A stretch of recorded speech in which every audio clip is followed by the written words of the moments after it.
morning, everyone. Good morning. Good morning, everyone. Good morning.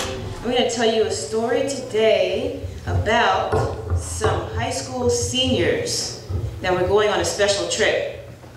Now, where these high school seniors lived, it was very, very warm, so there wasn't any snow at all. So their teacher said, we're going to take a trip to the mountains, because up in the mountains there was lots and lots of snow. And some kids had never seen snow, and they just didn't have the opportunity to play in snow. So she said, okay, tomorrow or next week, we're going to go on a special trip together way up in the mountains so we can play with the snow. So the seniors were all excited. Seniors in high school are like 17, 18 years old. But they were all excited, and that day they got to school and they knew the van was going to take them, and they jumped in the van, and the van was driving and driving and driving, and it was going higher and higher and higher and higher and higher in the mountains, and they were singing about the wheels on the bus going round and round, up and down, probably driving the teacher crazy, but they were having a wonderful time. Then they pulled out, finally got way up to the mountains where they were going. They got out of the van. Whoa, look at this snow. Oh, it's so cold. Blam, snowball in the face. Blam. And everyone was having a great time. They got on the sleds, went down the hill. The inner tube went down the hill. This is great. Wow, snow. And after a while of doing this, it was fun, but there's always those few students that have their own idea. And at that time, a few of them said, all right, let's go find something else to do. So those students, there was about 4 or 5 of them, decided to go exploring away from the group. The group was still going down the hill, yay, snow. And this group said, okay, we're gonna go somewhere else. So they just slowly walked away. And as they walked away, they discovered, I'm gonna draw this for you so you can see, that where they were, the snow was in nice hills everywhere. Hills of snow going around. Lots and lots of snow because they were way in the mountains. And where they were, after they were messing around, just fooling around, they discovered that they were in a place with lots and lots of tall trees. I'm not an artist, but you know, just pretend. Lots and lots of trees everywhere. And by these trees, everybody see the trees? They said, wow, look at that. And you know, there's always one person that's a little more mischievous than everybody else. So they discovered that around these trees, there were little holes that kind of looked like this, where the snow had melted away and left holes. So the trees went down into the holes. And one of the students said, look at that! Wouldn't that be cool? Out of nowhere, this is crazy. He just said, I'm gonna jump in that hole. And so everybody said, what? He said, yeah, I'm gonna jump in that hole. And they said, no, don't do it. He said, yeah, come on. And so one of the guys just ran and said, phew, and jumped down in the hole. And everybody said, oh, you're crazy. And all of a sudden, when everyone was standing there watching him, guess what happened? He disappeared. Just like that. And we heard, did I say we? They heard, that was always good. They heard somebody say, help, help, help. And so, at that time, everybody ran over and looked down the hole. And he was way down there. This guy was about 6 feet tall. And so when he disappeared, everyone started to get into a panic. And you know why?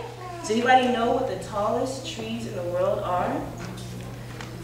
Yes. Redwood. Redwood, that's right. And those are in California where this story happened to take place. And just to show you how tall these trees are, I printed out a little picture so that you can see. Has anyone seen the Statue of Liberty before? Or a picture of it at school?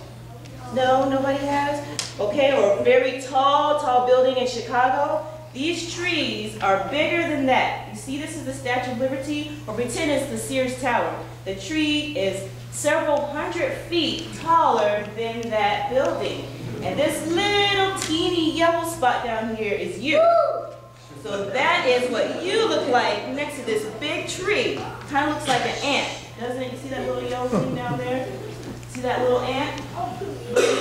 That would be you, standing next to this tall tree. That shows you how tall it is, right? So that is why everybody went into a panic, because suddenly they realized, oh, this is not just the bottom of the tree like we thought. This could be up here, because they were so high in the mountains that there was so much snow that the snow could have piled way up the tree. So now everybody said, oh, we gotta get him out. We gotta get him out. What are we gonna do? He's saying, help, help. And he's smashing around. And as he's smashing around, he's falling further and further down. And so everybody got together and ran to the hole, started digging, digging, digging. Can you hear us? His name was Marcus. Marcus! We're digging and digging. Okay.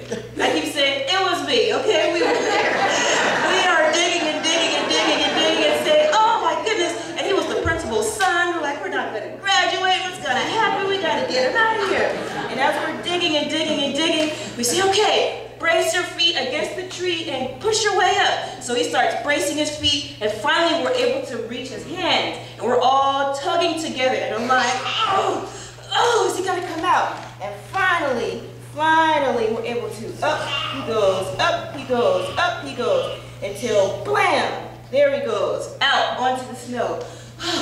And everyone's panting and panting and saying, oh, you crazy guy, why did you do that? You could have been lost forever down in that hole.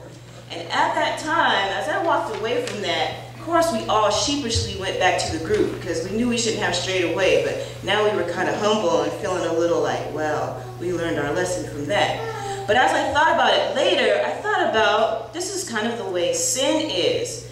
When you see something, the devil tries to tempt you, and he makes you think it's just going to be a little something. Like he thought, it's just a little hole, I'll just jump in.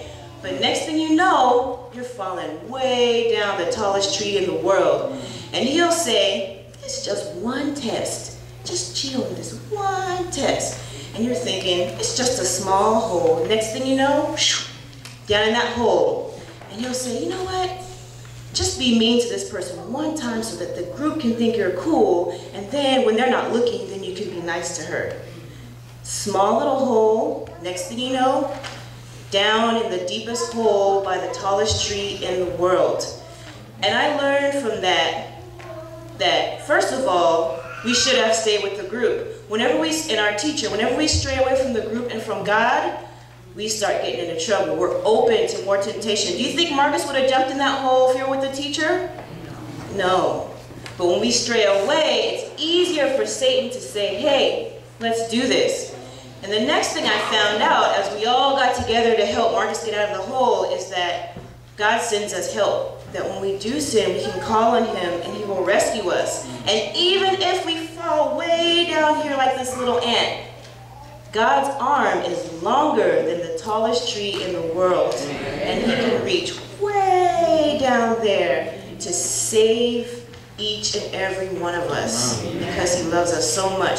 So I want you guys to remember that. Every time you feel Satan coming to you and saying, hey, do this, lie to your parents, just take this piece of candy, your mom won't miss this quarter from her purse, or anything that he might say, remember, it's not as small a hole as you think. The devil wants to take you down, down, down, down, down. Remember though, that when we make mistakes, God loves us and he rescues us. So call on him. Don't let him think there's no help. There is help. Call on Jesus and he will save you.